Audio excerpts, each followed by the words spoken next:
Assalamualaikum warahmatullahi wabarakatuh. Selamat sore ya buat teman-teman semuanya, khususnya yang selalu menantikan video terbaru atau updatean terbaru dari channel Solusi. Makasih banyak ya buat teman-teman semuanya yang selalu mensupport, mendukung tentang channel Solusi Utang. Saya ucapkan ribuan terima kasih buat Anda semuanya karena dukungan, supportan, semangat dari Anda menjadikan channel ini masih berkembang sampai detik ini. Itu berkat dorongan semangat dari teman-teman semuanya yang gak terputus buat perkembangan channel ini. Makanya saya selalu ngucapin terima kasih banyak buat teman-teman semuanya. Mudah-mudahan yang selalu mendukung juga mendapatkan berkahnya, dan saya pun di sini juga selalu semangat kok memberikan edukasi-edukasi buat teman-teman semuanya ya. Dan saya ingatkan lagi buat teman-teman semuanya yang belum bergabung dalam grup WA saya, silahkan bergabung, klik tombol gabung di bawah nama channel ini. Ya, silahkan Anda bergabung di situ supaya pemikiran Anda bisa tenang, bisa fresh kembali. Anda berbagi dengan teman-teman yang ada di grup, yang ada di dalam itu, dengan adminnya juga bisa mengarahkan Anda ke sesuatu yang bagus juga tentang Anda menghadapi pinjaman-pinjaman online. Ya. Dan hari ini adalah yang kita bahas tentang cara menghadapi pinjaman online atau penagih pinjaman online yang memaksa melalui WhatsApp, ya, melalui WA. Ini banyak banget ini orang-orang yang bertanya, padahal ini simpel-simpel banget ya, cuman nggak apa-apa, mumpung ini bulan suci Ramadan ya, kita bahasnya yang tipis-tipis saja ya. Tapi sebelumnya yang belum mensupport channel ini silahkan disupport dengan like,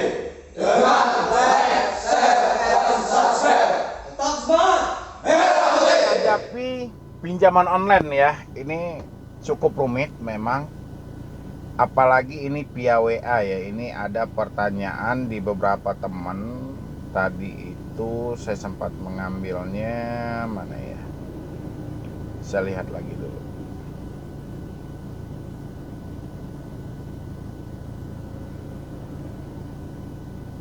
Oke, mana dia ya? Yang jelas itu cara menghadapi debt collector, pinjol katanya kan.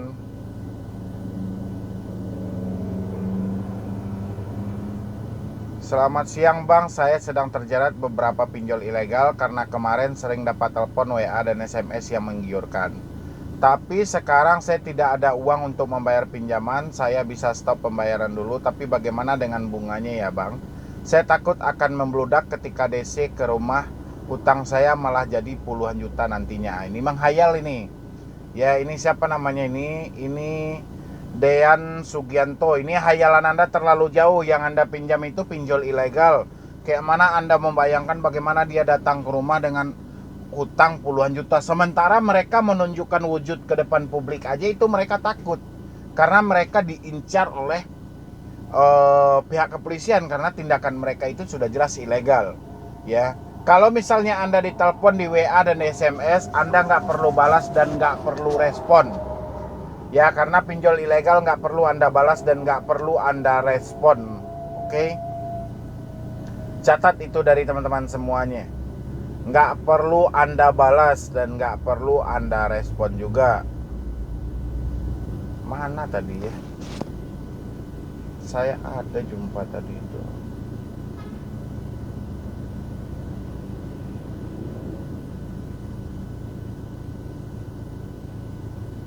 Yang jelas dia bertanya itu tentang menghadapi pinjol penagihan via WhatsApp. Itu saya munculkan sama Anda cara menghadapi DC pinjaman online.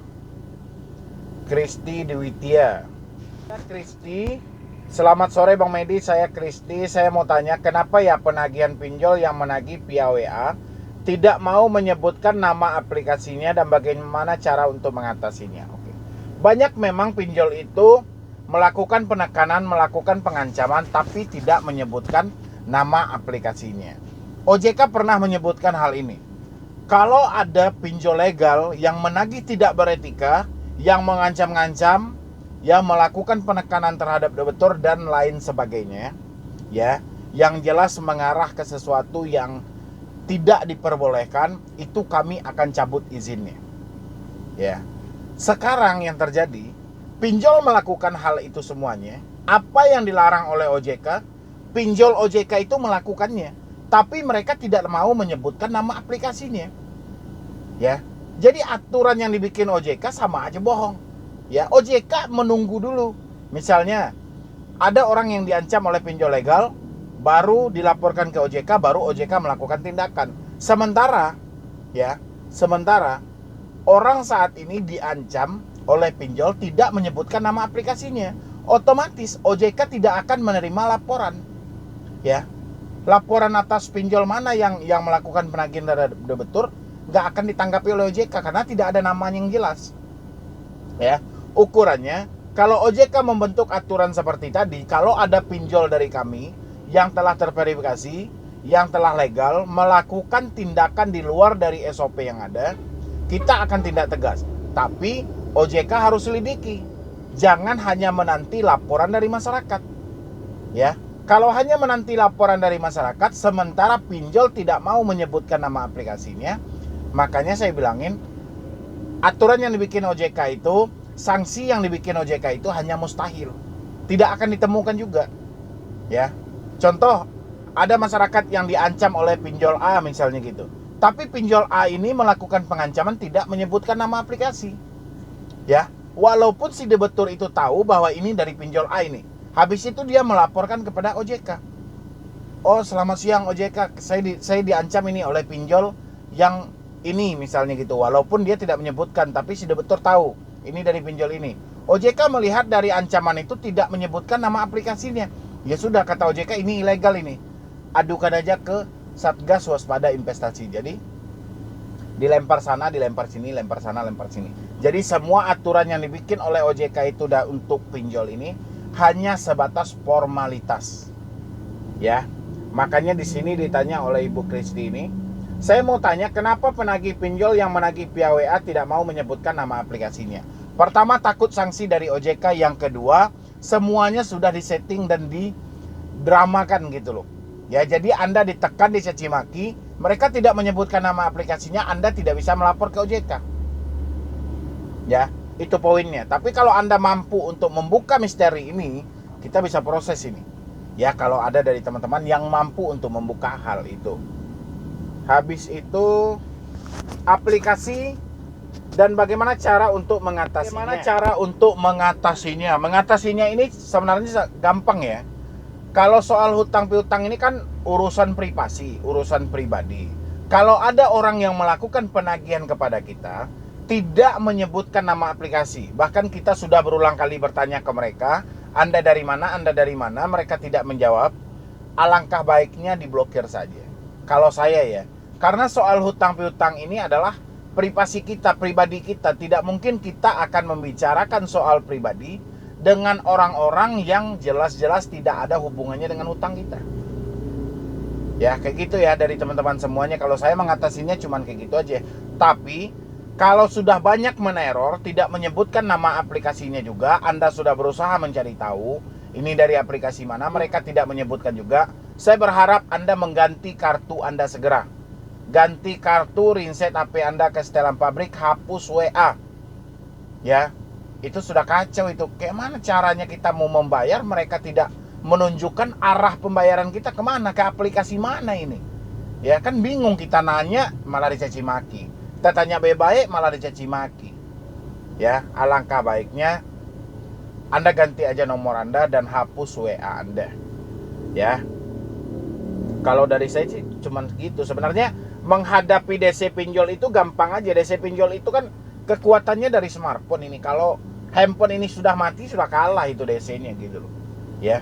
Apalagi yang suka mencaci maki, menghina Anda itu nggak akan datang itu deh. Ya, yang jelas kekuatan dari DC pinjaman online itu ya handphone kita. Ya. Karena bermainnya di online bukan offline. Bermainnya di online. Anda meminjam dari handphone, pasti Anda akan ditagih melalui handphone kembali. Putus komunikasinya, udah selesai. Ya, tapi kebanyakan dari teman-teman itu yang paling terberat itu bukan menghadapi pinjol, tapi menghadapi diri sendiri.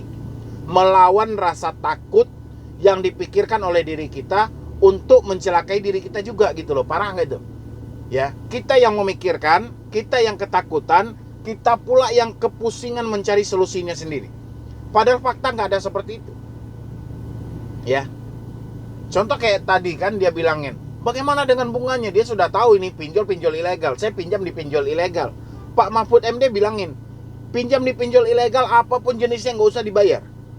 Di bulan November, sekarang dia bilang, bagaimana nanti tiba-tiba dia datang ke rumah, tagihan saya membludak, saya tidak ada uang, lengkap nggak itu? Dia yang mikirin bagaimana tiba-tiba dia datang di rumah, bunga dan dendanya membengkak, tagihan saya membludak, saya nggak ada uang. Stres nggak itu kalau itu Anda pikirkan? Itu apa yang akan terjadi ke depan yang Anda pikirkan. Hidup ini kalau Anda pikul berat banget, tapi jalani aja. Nggak ada yang berat kok. Ya contoh, besok hari Rabu. Suka nggak suka, terima nggak terima, tetap besok hari Rabu. Ngapain harus kita pikirin? Ngapain kita misalnya, saya nggak suka dengan hari Rabu, saya ganti dengan hari Kamis. Nggak bisa. Tetap harus Anda jalani. Ya. Jadi nggak perlu kita pikirkan. Yang penting kita terima aja. Ikhlas. Ikhlas itulah yang paling susah dari teman-teman semuanya. Makanya saya bilangin, ketika kita berhadapan dengan masalah, apalagi hutang piutang, diri sendiri lawan yang paling berat untuk kita taklukkan. Ya, seperti yang saya bacakan di awal tadi, dia pinjam di pinjol ilegal, tidak mampu bayar. Yang dia pikirkan bagaimana suatu saat bunga dan dendanya membludak, dia datang ke rumah. Wih, gila nggak itu? Dia yang mikirin sendiri, dia pula yang ketakutan sendiri. Ya, jadi teman-teman tolong dikondisikan pikirannya. Jangan sampai pikiran ini menyiksa diri kita sendiri. Ini sudah kacau, ya. Dan saya berharap Anda bisa, mumpung ini bulan Ramadan, Anda bisa beribadah dengan khusyuk tanpa ada dibebani dengan rasa takut dan pemikiran yang aneh-aneh lagi. Ya. Jadi sekian dulu dari saya, Medi Broni. Wassalam.